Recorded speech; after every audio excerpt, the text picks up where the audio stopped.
everybody, welcome to my crazy life. It's Lori. Ooh, some crazy hair today.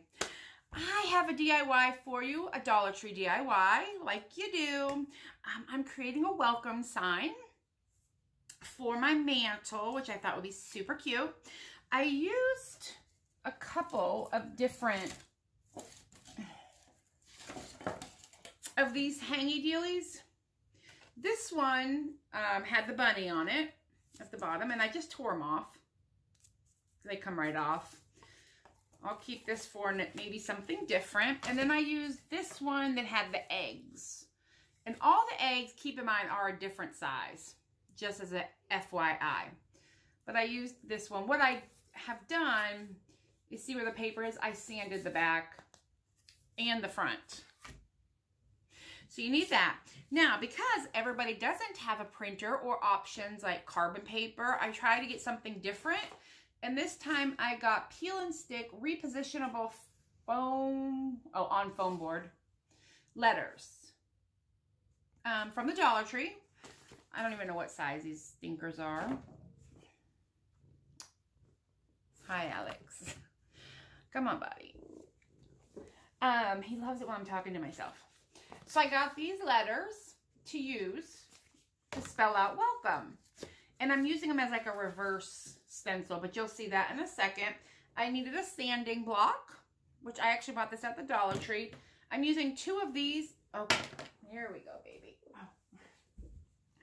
Two of these little kid blocks, the letters on them I've painted. This was from another project that I didn't use, so I'm using those. I'm not even wasting time in painting them. Chalk paint. Whatever colors you like. I'm using my little dental tool to remove the stickers. I used a ruler, scissors, paintbrush, and I've got my glue gun warming up for that. So that was it on this project. Now the eggs look like this on the back. I will tell you, they are glitter bombs. So I just took my sanding and sanded off as much of the glitter as I could, just because it was literally getting everywhere. So I did do that. All right, so what I'm gonna do is flip you around, and I'm gonna walk you through the process to make your very own sign that can say anything you want. You can put your name on it. I've seen them with Easter. I've seen them all different ways, but this is my take on the wooden, I think this is like chipboard, little eggs. So what we have are these eggs. And like I said, I sanded the back to get most of the glitter off, and then I gave them a coat of chalk paint from Waverly. I used truffle to get the brown. You can use any color you want. And then I went over it with white, and I'm going to show you that process. And then on the other little sign, I took the bunny off. You could have just used the back, but I wanted him facing this direction, so I put 3 coats of chalk paint, and this is moss green, and it covered up all of it. I sanded off the glitter as well, and then I just did a little white on his tail, and then I sanded it down. I mean, so easy, just some chalk paint, really.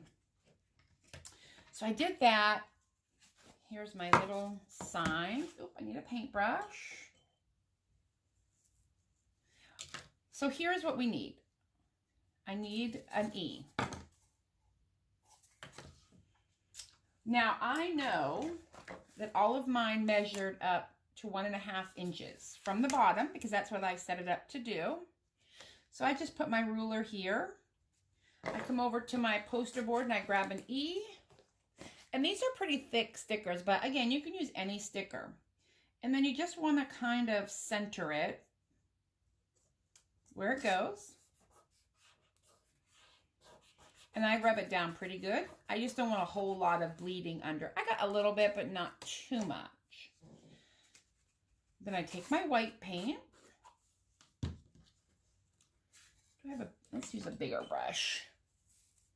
All the other ones are drying, like they do. And then I'm doing 1 coat only of the chalk paint. I'm not worrying about the edges too much. I did those brown.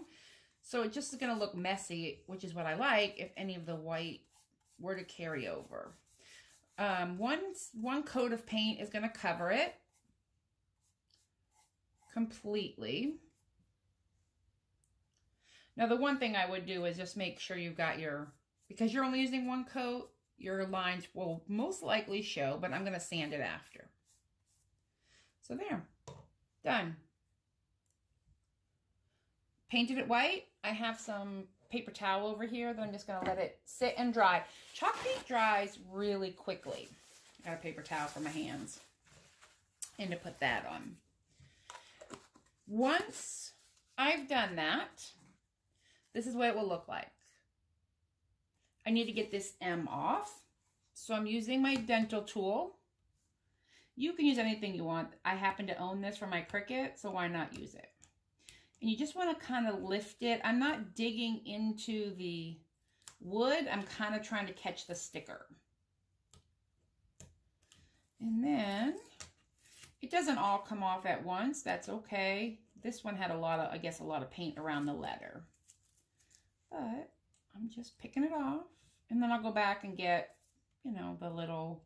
You just want to be careful when you're trying to get the sticker off that you don't gouge into the paint too much.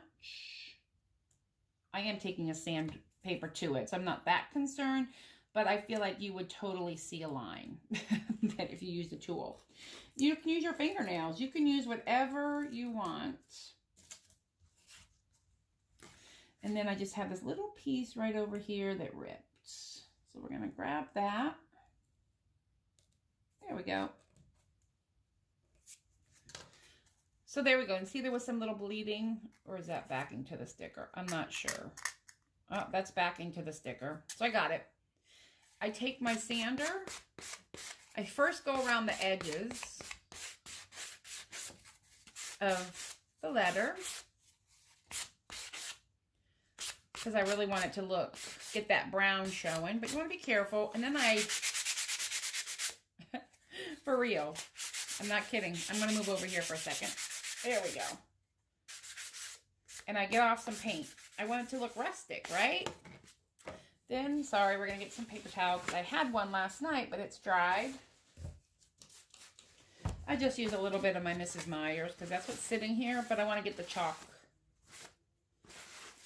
dust off.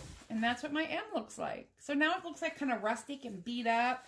And if you want a little more paint gone from, like, say over here, just get that white kind of less stark is my goal on this one. And it's amazing what a little sanding can do to chipboard. So there we have it. And that's what the end result.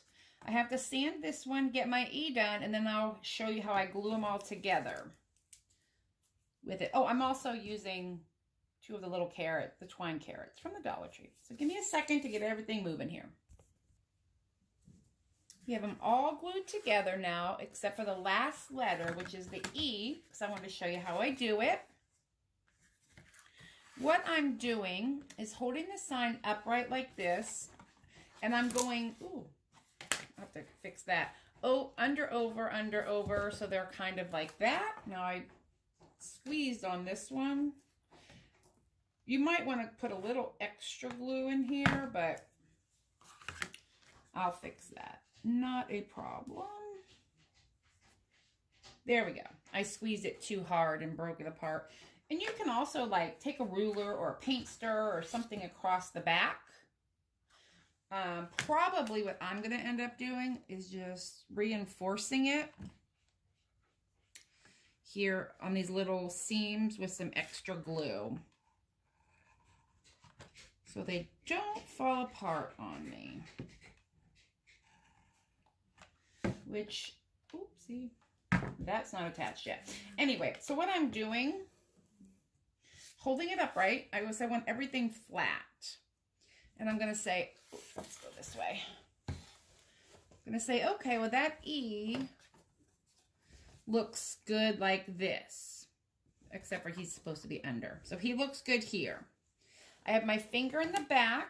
That's where the edge is going to be. So I know to stick the glue because I want it kind of far back. And I also know where I'm going to stick the E. Make sure he's upright. There we go. So now we have our sign and our word welcome. And this is going to be a big one. It's going to fit my manto nicely. I'm only going to use one of the carrots on the W over here. I think that will be perfect. And be cognizant of the bottom. So I'm going to glue it, but I'm going to make sure that it's not going to hit the ground when I sit it. I'm sorry if you can't really see what I'm doing. There we go. I just glued that on the W. I love the 3D effect of that. And then I'll lay some carrots, probably like in front of it when I set it up. Now this little guy here, oops, it's going to go this direction.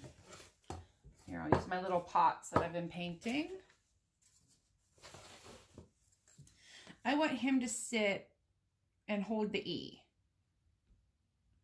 Is that adorable or what? So again, I'm going to put him where I think he looks good. Come here in the back. Just do a little glue. Come back to the front. And attach him. Don't quite want him holding the E itself. I'm going to flip it on its tummy and reinforce these last two. Just to hold him in place. And then while I have it on its tum-tum, we're going to take these wooden blocks, probably like here and here, and glue them so that it'll stand up, completely upright. I'm going to glue one first and make sure, because I don't really want them leaning, but it has to lean a little bit or it'll tip over frontwards. So I gave it about 1/8 of an inch off the bottom. Perfect. And that's going to hold it up. Just that little wooden block. So I'll do a second one, probably on this one right here. So that's 1, 2, 3, 1, 2, yeah. On that one right here. You can use E6000 on this as well. I don't feel like it's necessary. And then I'm going to squeeze this one because the carrot's already on. I should have waited. Oops, you can't see what I'm doing. Now you can. And that is on. And here is my carrot welcome sign that will stand on its very own. I love it. It makes me very happy. And I hope it makes you happy too. So easy. I mean, maybe $3, $5 to make that. And I have plenty of supplies to make other signs as well. But the little carrot and this little bunny, oh, I'm just loving him. He's so sweet. I'll go put it downstairs. I'm not ready to do my mantle yet, but I'll set it up and do a little video and show you what it looks like. Here is my welcome sign. Oh, it is so sweet. Look at that little bunny. I'm loving that moss color green. The white with the brown background, all the eggs and the little carrot. And then when I style it on my mantle, I'll put some little carrots around it. But I haven't done my mantle yet for Easter. But oh, I am loving this. And I hope you do too. And I hope you enjoyed and you have a great day. Bye.